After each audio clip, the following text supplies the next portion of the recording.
This episode of the Adventure Series is brought to you by Cordova Coolers, a cooler innovation.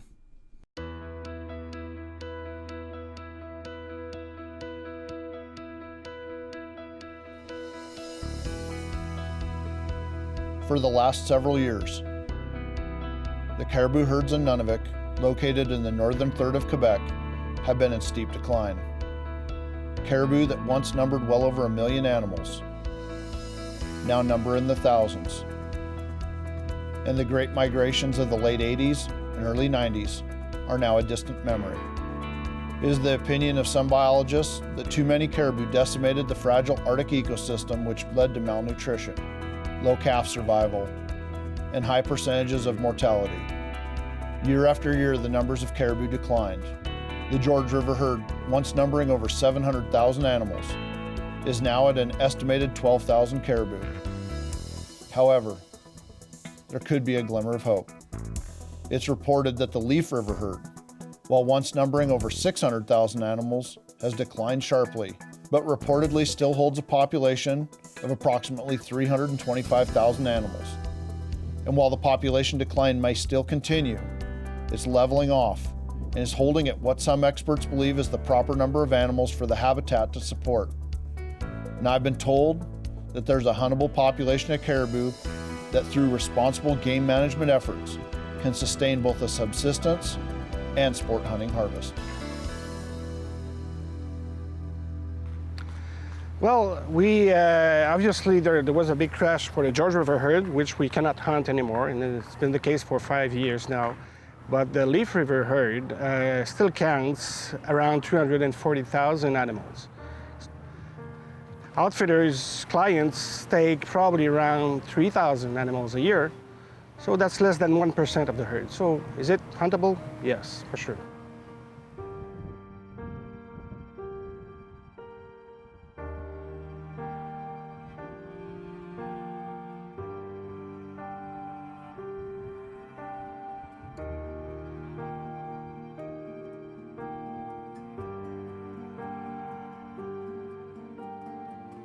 This week, we're traveling to Quebec to seek the truth and find out firsthand if there is a huntable population of caribou.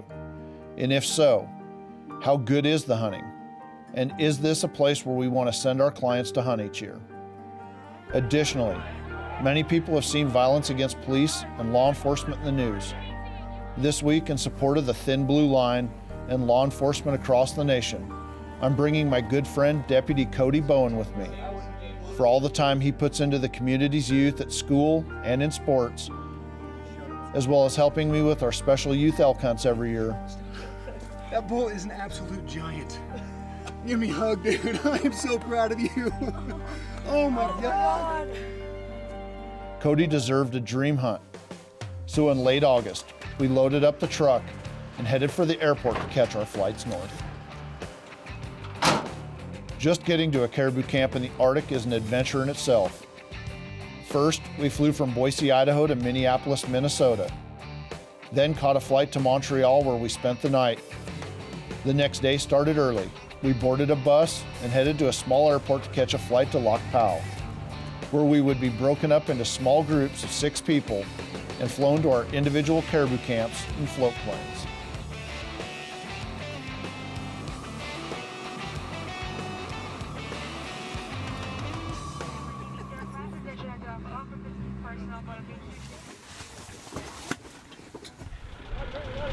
We just landed here at Lake Canapiasco. This plane, we flew it in, is about a 2-hour flight up from Montreal, but this is just a hop-off spot. This is like a hub of the northern operations here.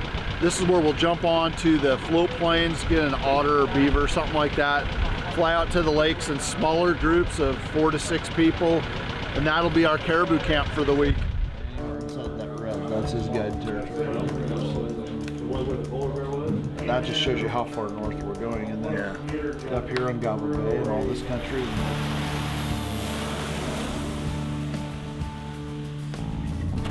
They did. They said, wait. Woo.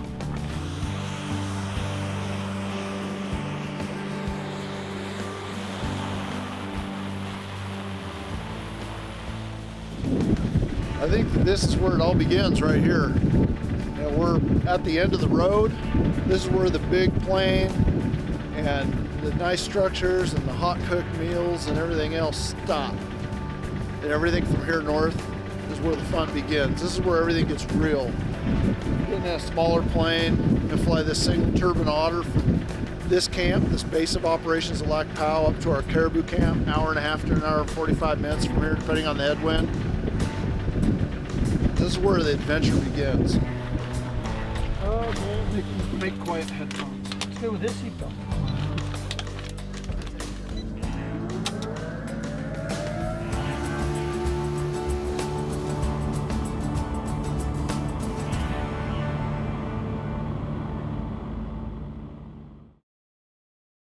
This segment of the Adventure Series is sponsored by Burris Optics.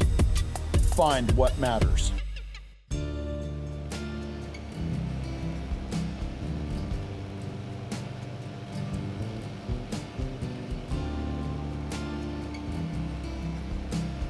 The single-engine Otter is a workhorse of the Canadian Arctic, and it flew myself, Cody, 2 other hunters, and our camera operators, Dan Thorstad and Warren Robertson, a lot of gear, and all of our supplies 2 hours north to our home for the next week, a place called Willie's Camp. The terrain changes as you fly further north, through the boreal forest to the edge of tree line, where the tundra begins. This is where Willie's Camp is located. This is where we've intercepted the migrating caribou, and our adventure truly begins. Once we arrived in camp, the guides were on the dock waiting for us. We unloaded all of the gear and got settled into our cabins. Our first order of business was to check the zero on both guns before we even thought about going hunting. After 3 commercial flights, untold baggage handlers, the flight to Lac Powell, and then the Otter flight to camp, there had been adequate opportunities for the guns to be banged around and the scopes off-site. So we set up a target and did some shooting. Cody would be hunting with a new Bergara B14 series rifle chambered in the always reliable 30-06 caliber and topped with the Burris 3-9 rifle scope and firing a 180 grain bullet. This gun, when sighted in properly and using the Burris ballistic plex reticle, is capable of accurate shooting out to 500 yards. And Cody is a good shot. I would be hunting with my favorite muzzleloader, the same gun that I've used on every caribou hunt in my pursuit of the North America 29 species of big game animal. The CV8 Acura V2 with nitride and 50 caliber is topped with the Burris Eliminator 2 laser scope and shooting a 270 grain power belt bullet pushed by 150 grains of white hot pellets. This gun is the best muzzleloader in the world today, and I'm comfortable out to distances beyond 300 yards. Pop that caribou target. Lord. Ready to go. With the rifle shot and our gear ready to go, we relaxed and enjoyed the scenery and went to bed under the dancing northern lights. While we hadn't seen any caribou, there was still a tremendous amount of anticipation for the day to come. The first morning you wake up in a new camp, there's always a lot of excitement. And as soon as Cody and I were ready, we made our way down to the dock and met Jamie Nadeau, our guide for the week. We loaded into the skiff and headed to the far end of the lake where he had been looking during the previous days and seen some caribou movement. First morning we jumped in the boat and Jamie, our guide, stated, pretty much told us which way we're going. We're headed that way. We're going to head about, I think he said about 6 miles across the lake. And I'm looking around and I see caribou. I see caribou everywhere. Let's just stay right here. There's caribou everywhere. No. And I'm thinking, okay, he must know what he's talking about. We're going, I see all these caribou everywhere and we're looking and we get to the end of the lake and tie the boat up and jump out and here we go. I knew that the bulk of the caribou were still north of us, and I had low expectations for the day. But about 40 minutes later, as we slowed the boat, it was evident that there were plenty of caribou on the move. We could see them on all the surrounding hillsides and along the skyline. Made it across the lake and now wring out some clothes and go for a little walk. Everywhere we look is caribou. Well, just gonna walk up on the ridge there and glass around and Up see by the what we big see. rock. Yeah. Jamie's plan was to work our way inland and get on vantage points to glass for the bigger bulls. These caribou were on the move, and I knew immediately that we would see plenty of animals.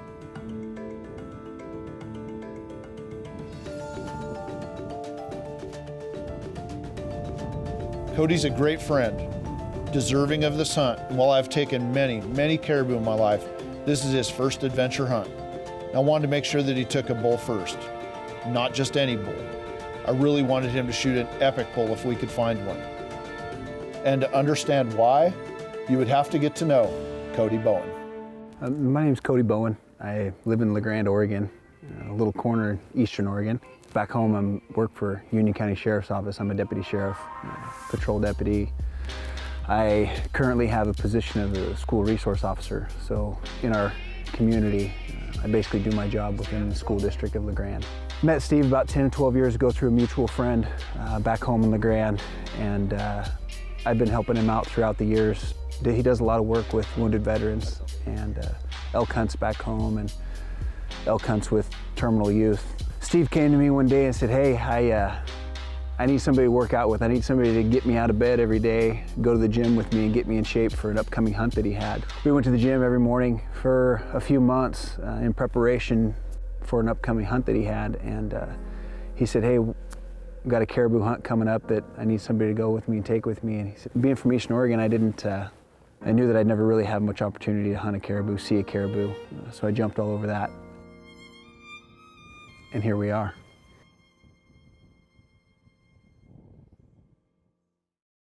This segment of the Adventure Series is sponsored by Bergara Rifles. Our barrels make the difference.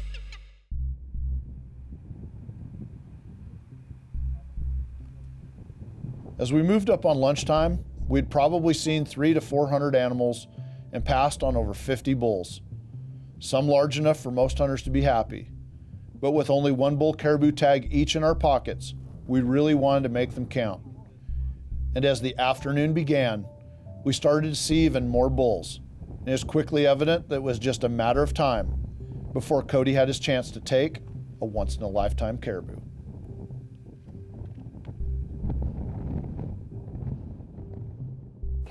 There's caribou everywhere.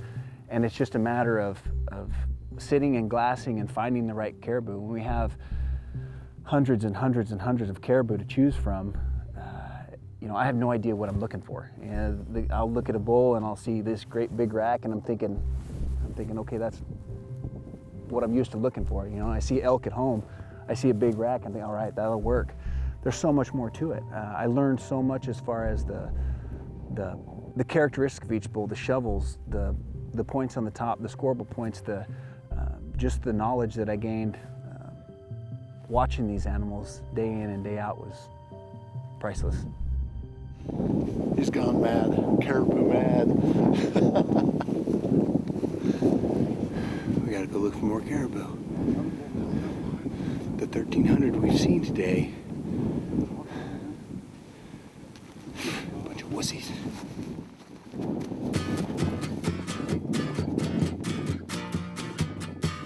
I'll be honest with you, if I didn't have these people around me, my guide Jamie and Steve that were familiar with these animals, I'd have been tagged out in the first 20 minutes that we got here. I would have had the meat in the freezer and I'm going home. After years as a professional hunter and several caribou hunts, I knew that what we were experiencing was a rare occurrence. This was the peak of the caribou migration, and it was running right over the top of us. We moved from hilltop to hilltop, looking at new country and even more caribou. On the distant horizon, I spotted a big bull that was walking with some other caribou. I quickly set up the spotting scope, and using the iPhone and phone scope adapter, started filming the bull. To me, it was obvious. This was a once-in-a-lifetime bull. Huge tops, back scratchers, and massive shovels and bez. All I see is these big, heavy, dark antlers and these big tops, and that was enough for me. Having the guide say that's a good bull and having Steve say that's a good bull Okay, good enough for me, I'll take it. We got caribou with really, really nice tops and bottoms. About, man, probably 800-900 yards that way over here. Feeding across this way. We're going to try and swing around and get out to this point and cut them off. Hopefully they'll come right to us. I showed Cody and Jamie the caribou, and I immediately advised Cody that he should take this bull, and that if he didn't, I would. Yeah, that's him, without a doubt. Well, he's coming up along that way. I don't know if we could get to this rock or I say we go to the right. If he's gonna come right, get to this big yeah, get to that big rock. That was all it took for Cody. We packed up our gear and started on a path to intercept the massive bull on his way south. This big bull was the only smart caribou we'd seen all day. He knew that the wolves were at the door and picked up the pace. Out of all the caribou that we've seen, they go a little bit, they stop, they look at you. They're very curious animals, and he comes and he keeps going. We stopped and Cody got a good rest on his backpack.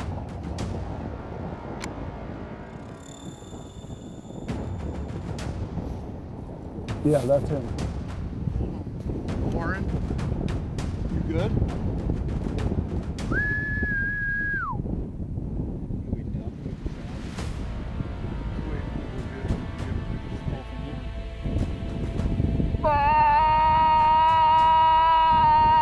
Warren, hit him. Hey!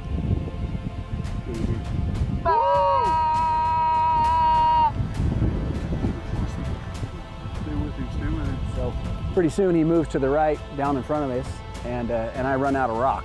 So I have to reposition myself, and there was another rock about 5 feet to the right of me. I lay down on that rock and get proned out as best as I can. I throw my bag up, and he comes out in front and stops about 300, a little over 300 yards away, and I put the crosshairs on him and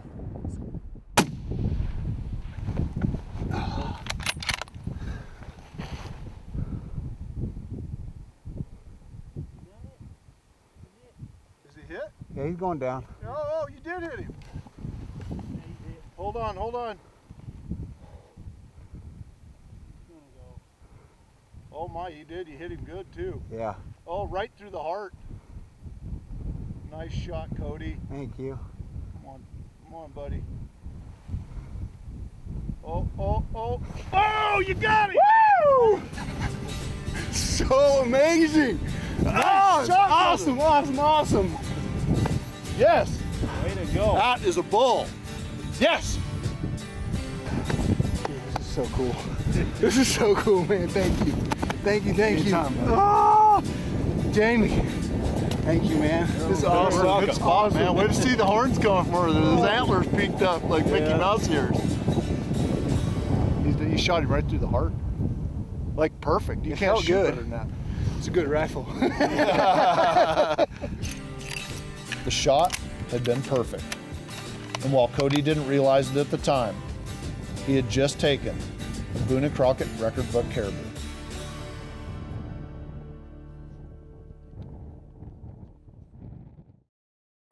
This segment of the Adventure Series is brought to you by Cordova Coolers, a cooler innovation.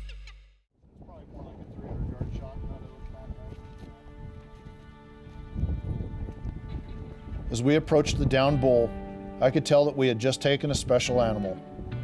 The soft velvet-covered antlers held too many points to count on the shovels and bez, and the long top points were the king's crown. This mature bull had survived many a wolf, several winters, was on his way south before the snow flew when he ran into us. And now he will adorn the walls of Cody's home for many years to come. Matching back scratchers. Got all the parts and pieces. All the guts. you know, you hear of ground shrinkage, you hear of this is as big as I thought, you know. At that point, I didn't care the size of that caribou. I didn't care, you know, I don't care what he scores. I still don't know what he scores. Just the overall adventure and the end result of that caribou laying there and walking up there, and just a big sense of relief that it's all come together. Excitement is big, adrenaline dump is what it was. My friend had realized his dream And with that goal accomplished, I looked forward to my own hunt, which would begin the next day.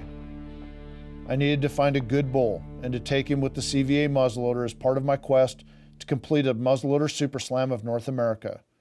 And by the looks of things, we would have no problem filling the tag. Our camp had just 4 hunters, reduced because we had brought 2 camera operators. Not only had Cody filled his caribou tag, but upon looking in the meat shed, we realized that the other 2 hunters in camp had shot bulls as well. That meant that I was the only caribou hunter on the entire lake. And while I eagerly awaited for the sun to rise the next morning, when light filled the valley, it did so with rain and high winds.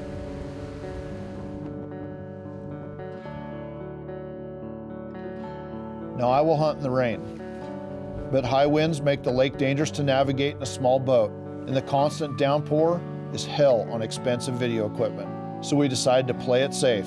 We stayed in and watched the caribou migrate through and by camp. We saw dozens of caribou from the warm and dry cabins, and I knew that when the weather broke, that I would have my opportunity to fill my caribou tag.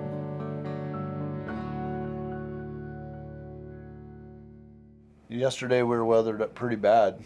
It was raining, blowing, it was not safe to navigate the lake. We've been watching the weather forecast that we get on our dorm inReaches. Today it looks a lot better. We only have a 10% chance of rain, wind west-southwest at 10 knots. Still going to be blowing straight down the lake, but that's a lot better than yesterday's 15 to 20 knot winds. Allow us to get across over to where the caribou are migrating and hopefully have a good hunt.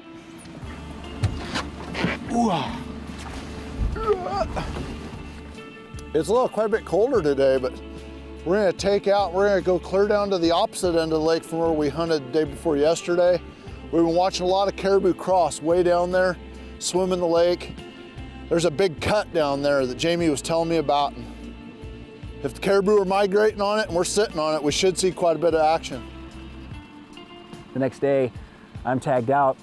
We jump in the boat and we start heading the other way, and the opposite end of the lake. And I was a little taken back. I know that there was thousands of caribou up there where I was at, but we're gonna go this way. And okay, turns out there's just as many caribou at the other end of the lake.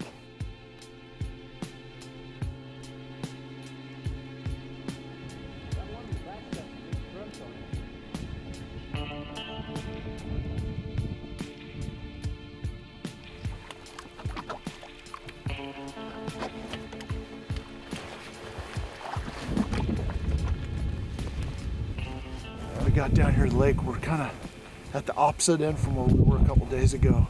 There's caribou on the skyline up here. We're gonna get up on top. They've been migrating down this cut and swim in the lake over here. But getting up here, we're gonna get to see the path that these caribou have been taking. We get to watch them all come by. Hopefully we'll find a good bull. As we headed up the hill, my hope was not only to find myself a big caribou bull, but I also hoped we'd spot one of the many black bear that inhabit this region of the Arctic tundra. Cody had never taken one before, and he had a tag in his pocket should the opportunity present itself.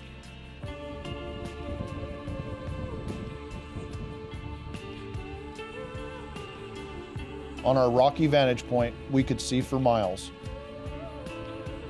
As hundreds of caribou migrated past our position, some far away and some very close, we were experiencing caribou hunting at its finest, and I knew that even if I didn't pull the trigger, this would still have been a successful hunt.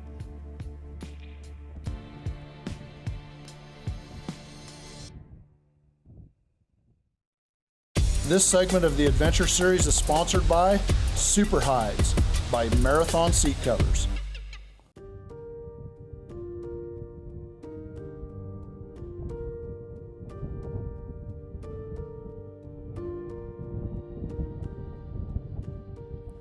We're surrounded by caribou. I mean, there's a lot of action on these hills around us, and because every caribou looks different, what I'm doing is I'm phone scoping a bunch of them, taking pictures and video of them, getting a feel for what they are. Now I can pinch and grow the photos, and yeah, I'm being selective, probably a little bit more selective than I should be, but it makes it fun. You know, this kind of gives me a way to go back and look at all the caribou that I got to see today, the bigger bulls anyway, and taking pictures of little cows and calves and Just makes it kind of a new way to pass the time during the day when you're letting a lot of caribou filter by. Quebec has been a destination on my list for a long time. I hunted here years ago and had hoped to find a good outfitter with whom to form a partnership. I had high hopes for this trip, and so far the quality of the hunting and operations had exceeded my expectations. I enjoyed the smaller camps with 6 people and staff, a breath of fresh air from the crowded caribou camps of the past that were filled with 10 to 12 hunters or more.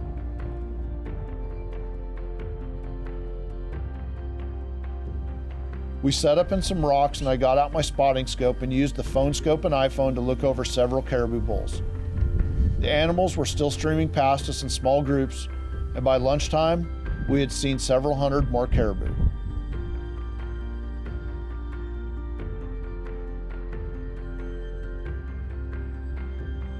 This week, I'm hunting one of the 5 species of North American caribou as recognized by the Boone and Crockett Club. At the time of filming this hunt, I had taken the Barren Ground caribou of Alaska, the Central Canadian Barren Ground caribou of Nunavik, and the mountain caribou in northern British Columbia. I needed only to take the Quebec Labrador subspecies this week and have a successful hunt for the woodland caribou subspecies in Newfoundland later this season. This would allow me to complete the Caribou Slam of North America, and my goal was to finish this by the end of the season.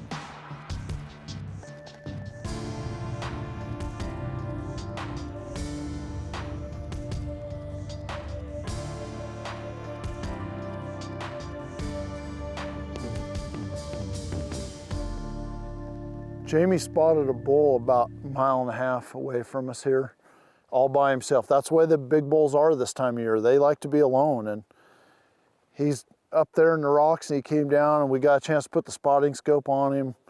You know, at this distance, you can't tell exactly what they've got, but he's got real big tops. He's got some stuff going on down in front and looks like pretty good main beams. He's got potential, and we're just gonna have to wait until he gets a lot closer for us to, you know, put the spotting scope on him and take a good close look and decide if he's the type of bull we're, wanting to take. But so far, after hundreds of cows and calves and small bulls have migrated past our spot here, this is showing the most potential. So things are looking up. I think there's a caribou a long, long ways away. I've heard there's a caribou a long, long ways away. I haven't seen it yet. He's got real potential. Long main beams. Pretty good stuff going on up on top, real wide, double shovels.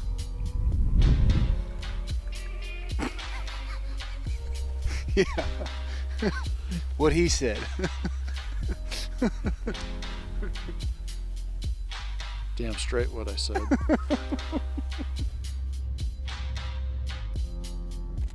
I was determined to find a big bull caribou and take him with my CVA muzzleloader. And as the afternoon wore on, the long August day provided me with more and more viewing opportunities as wave after wave of caribou came through. And while I could have shot any number of bulls that migrated past me, it was just a matter of time before I found a true trophy roaming the tundra. This segment is sponsored by Caldwell Shooting Supplies. Innovation defined, accuracy anywhere. On this day, I had probably passed up over 100 bull caribou, and I knew how fortunate I was to see so many animals. Around 4 p.m., we started to see a lot of caribou cresting a ridge to the north and heading northwest, parallel to our position. It was about this same time that a big bull, all by himself, came into view. We put the spotting scope on him and started recording video on the iPhone. The tops were long, and his incredible main beams arced way back and came forward. I had found my bull. We were just glassing a bull over there. Cody spotted one. He said he thought it looked pretty good, and we got the spotting scope on it, threw up the phone scope, and man, he's got wicked big tops. I mean, this is a big bull. He's going this way down the valley. We're not waiting for him to come to us. We're going to him. We're gonna cut him off. We knew we had little time to spare. We packed up everything and took off in a path to intercept the bull before he was over the horizon and lost forever. The long stalk took us through brush and across bogs, and we lost sight of the bull as we went into a dip. We crested the hill only to realize that he was nowhere to be found. There's a big bull. We haven't seen him for 10 minutes while we cross the bottom of this valley. It's a risky take. We had to guess approximately where he would cross paths with us. We had covered nearly 2 miles between where we had spotted the bull and where we thought we would intercept his path. Oh yeah. Oh man, yeah. Right in the bottom. Right in the bottom, Cody, at the far left of the yellow, far left edge of the yellow. Let me get my gun out.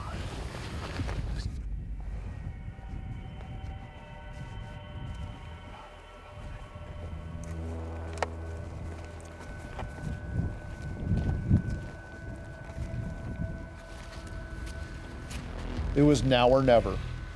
I had everyone else stay back. It was just me and Dan, as we have done countless times before. Sneaking into position, closing the distance, and working as a team to finish this hunt. And then he was there, standing before me, unaware of my presence, wearing his massive rack like a crown, the king of the tundra. I don't even remember putting the CVA muzzleloader in the bog pod shooting sticks. I ranged the bull at 125 yards in the eliminator scope, and with Dan's approval, squeezed the trigger. This segment of the Adventure Series is sponsored by CVA muzzleloaders. It's just a better gun.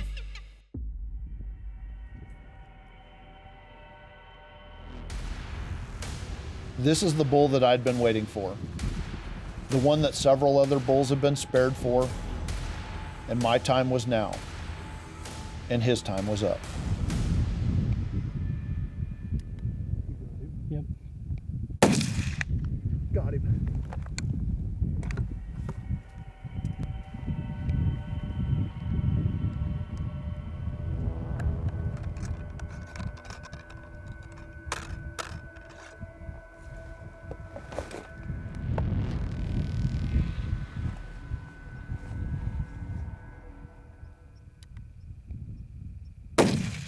Boom!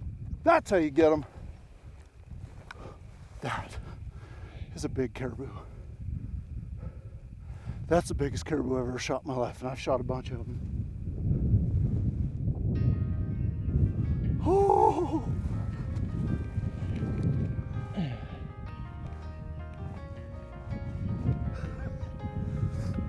That's a big caribou. That's a big caribou, dude.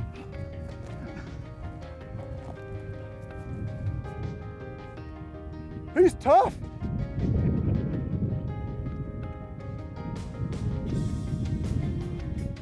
That's a massive caribou.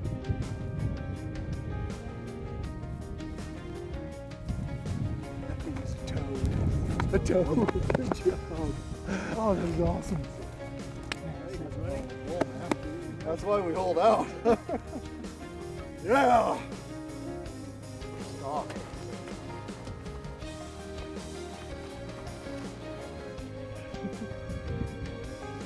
As I walked up to the bull, I knew that he was a significant animal. Many moons spent under the stars on the lonely tundra, traveling south alone, but in the company of several thousands of his cousins.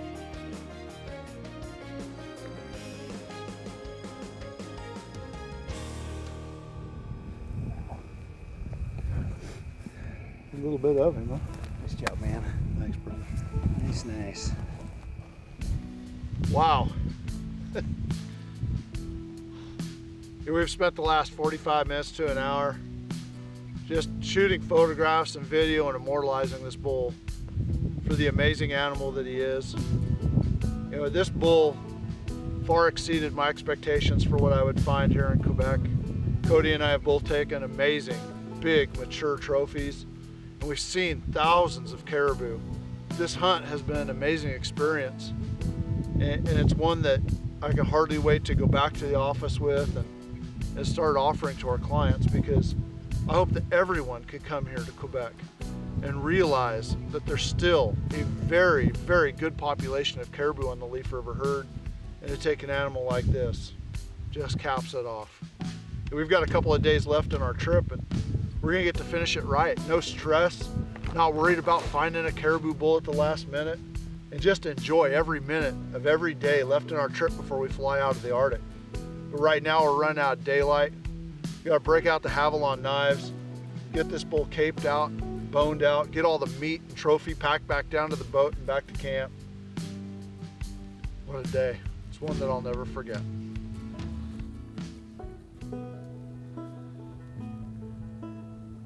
This bull crossed paths with me on the right day.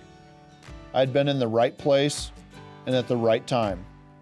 And as we took photos and then broke the bull down for the pack back to the boat, I was thankful for the amazing hunt that I'd been blessed to experience with good friends and new friends. This experience is something that I would never have the opportunity to do had it not be for Steve. Steve as a person, Steve as a human being, as a friend, a true friend.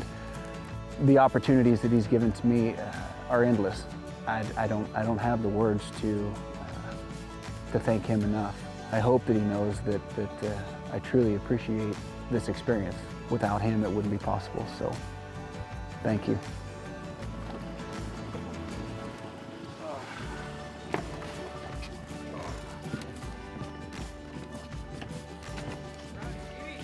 Hey guys.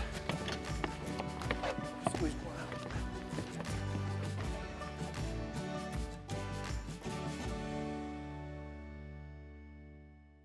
This segment of the Adventure Series is brought to you by Cordova Coolers, a cooler innovation. If you'd like to book your own guided big game hunting adventure, give my office a call. I will personally take your calls, answer your questions, and help you book the hunting or fishing trip of a lifetime.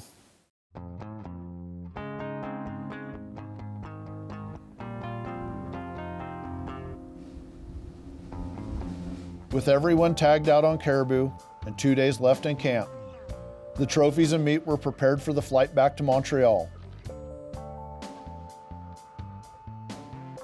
But there was no way that we were leaving without experiencing the world-class fishing found in the Nunavik region.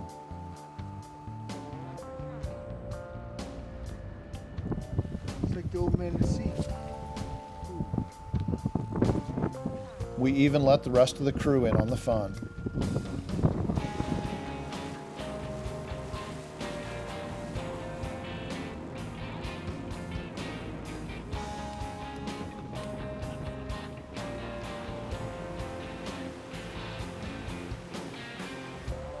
Cody and I caught lake and brook trout, and at times it seemed like we caught a fish on every cast.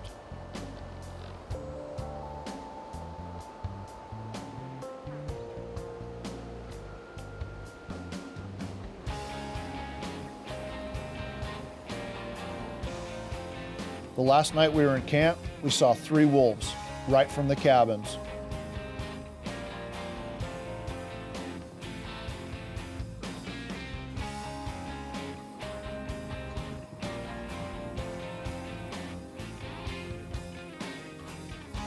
And while it's a shame that there isn't a season for wolves in Quebec, it's still a neat sight, and the sounds of their howls will stay in my mind forever.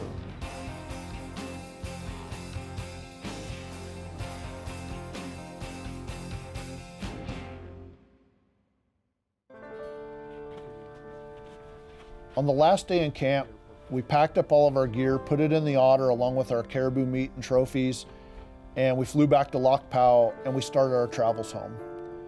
The theme of this season has been seeking truth, and I urge everyone to find the truth for themselves, not just believe everything that you read on the internet or see on television. I had experienced a phenomenal caribou hunt. In my eyes, there was a huntable population of caribou in the Leaf River herd. I'd been told before this hunt that the population was estimated at approximately 325,000 animals, and that was the 2015 count. When I got home, I decided to do some more research. Before I start booking my clients and putting some things together, I wanted to know what's really going on with the caribou population in Quebec. So I reached out to Vincent Brodeur. He's one of the biologists in charge of managing the Leaf River herd, and he gave me some very sombering news. The harvest rate in a population should be defined based on abundance and trend. A harvest rate that can be sustainable in an increasing population may not be sustainable in the decreasing phase.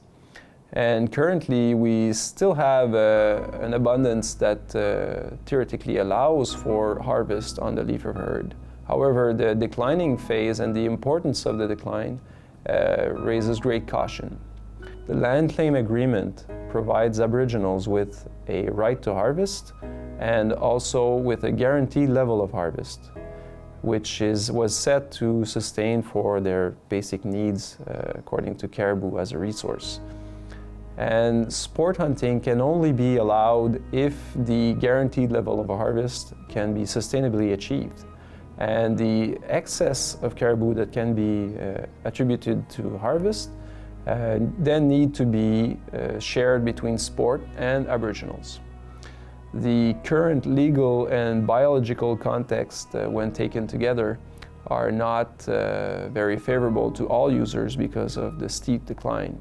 It's difficult to justify that a harvest is sustainable when the population is naturally declining by 10 or even 20% a year, because we estimate that the harvest from hunters is an additive cause of mortality to the population. When Vincent told us that there was less than 200,000 animals by their estimated counts left in the Leaf River herd, I realized that that population had declined over 100,000 animals in a single year. The reality is that no one really knows how many animals the tundra will support. But even at 200,000 animals, that's a lot of caribou. Then I found out just recently that Vincent's office has worked with the government and they've decided that after the 2017 hunting season, they're going to close all caribou hunting for the foreseeable future. Closed for the foreseeable future is a very broad statement. And I think that as wildlife managers, Vincent Brodeur and his associates need to start working both with the outfitters and the First Nations and come up with a long-term caribou plan, not just close the hunting. Because once again, 200,000 animals is plenty of animals to hold a sustainable sport harvest as well as a subsistence harvest, as long as the population doesn't continue to decline. Well, that's all the time we have for this week's program. I want everybody to come back and watch us again next week for another exciting episode of the Adventure Series.